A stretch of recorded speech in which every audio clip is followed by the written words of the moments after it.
ایک گستاخ نے کہا آپ کے والدین ایمان والے نہیں، الیاذ باللہ.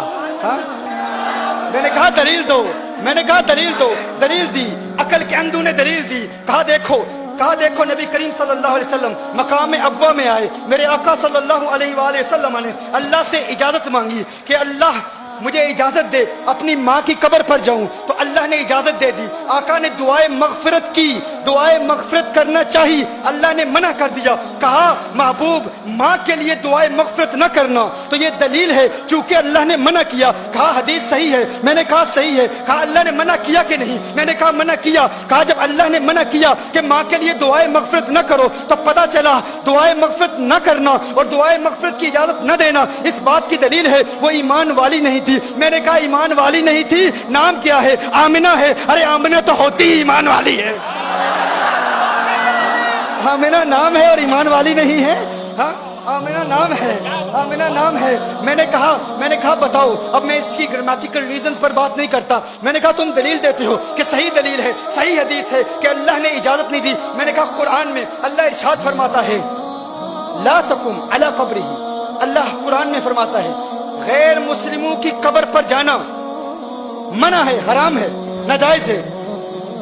قرآن میں ہے نا. اب یہ اقتداء النص سے ثابت کروں گا، دیکھیے گا، آپ توجہ فرمائیے گا. اللہ نے ارشاد فرمایا نا قبر پر نہ جاؤ. کس کی قبر پر جانا منع ہے؟ غیر مسلم کی قبر پر جانا منع ہے. اللہ نے حکم فرمایا لا تقم، نہیں ہے، لا تقم، نہیں جانا. تو میں نے کہا اللہ نے منع فرمایا نا کہ غیر مسلم کی قبر پر نہ جاؤ، کیا تم مانتے ہو کہ اللہ نے جانے کی اجازت دے دی؟ اللہ نے جانے کی اجازت دے دی. تم سمجھتے ہو یہ تمہاری دلیل ہے، یہ تمہاری نہیں، یہ ہماری دلیل ہے. یہ کس کی دلیل ہے؟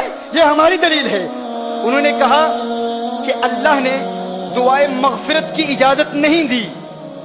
تو دعائے مغفرت کی اجازت اس لیے نہیں دی کہ الیاذ باللہ سیدہ مومنہ نہیں تھی. تو میں نے کہا کیا قبر پر جانے کی اجازت دی کہ نہیں؟ کہا دی. تو میں نے کہا قرآن کہتا ہے کافر کی قبر پر نہ جاؤ، تو قبر پر جانے کی اجازت دے دی. یہی اس بات کی دلیل ہے کہ وہ مومنہ ہے. یہی اس بات کی دلیل ہے وہ مومنہ ہے. کہا پھر دعائے مغفرت کی اجازت کیوں نہیں دی؟ یہ کیوں فرمایا کہ مغفرت کی دعا نہ کرو؟ تو اس کا جواب سماعت فرما لیں. مغفرت کی دعا کس کے لیے کی جاتی ہے؟ بخشے ہوں کے لیے بخشش کی دعائیں نہیں کی جاتی. بخشے ہوں کے لیے بخشش کی دعا نہیں کی جاتی. دیکھیے کبھی آپ کہتے ہو یا اللہ غوث اعظم کو بخش دے، کیا الیاذ باللہ کوئی ایسا کہتا ہے؟ یا اللہ خواجہ غریب نواز کو جنت عطا فرما، معاف کر دے. کوئی نہیں کہتا. ہر شخص کہتا ہے کہ وہ چونکہ بخشے ہوئے ہیں تو بخشے ہوں کے لیے بخشش کی دعا نہیں مانگی جاتی. کیا الیاذ باللہ کوئی کسی نبی کے لیے کہہ سکتا ہے اے اللہ عیسیٰ علیہ السلام کی مغفرت فرما، موسیٰ علیہ السلام کی مغفرت فرما؟ نہیں.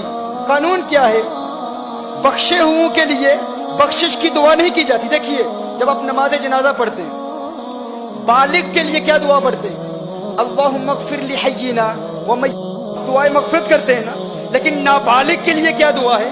اللہم اجعلہ لنا، کیا؟ فرۃ واجعلہ لنا. فرض کیا ہوتا ہے؟ آپ کہتے ہیں میرے اللہ یہ جو بچہ مجھ سے پہلے چلا گیا ہے، یا اللہ یہ مجھ سے پہلے جائے اور میرے لیے شفاعت کا اہتمام کرے. کیا؟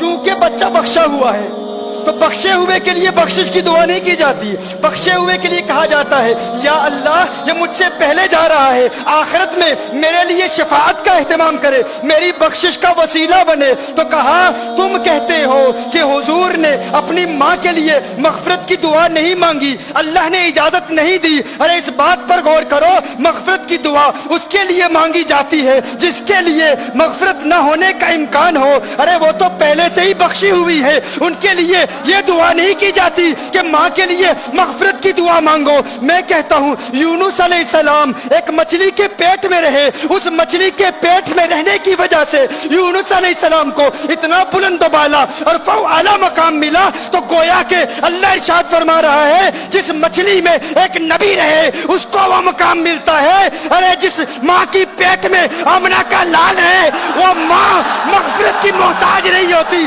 اس کے لیے مغفرت کی دعا نہیں مانگی جاتی، اس کے وسیلے سے امت امت کے لیے مغفرت کی دعائیں مانگی جاتی ہیں.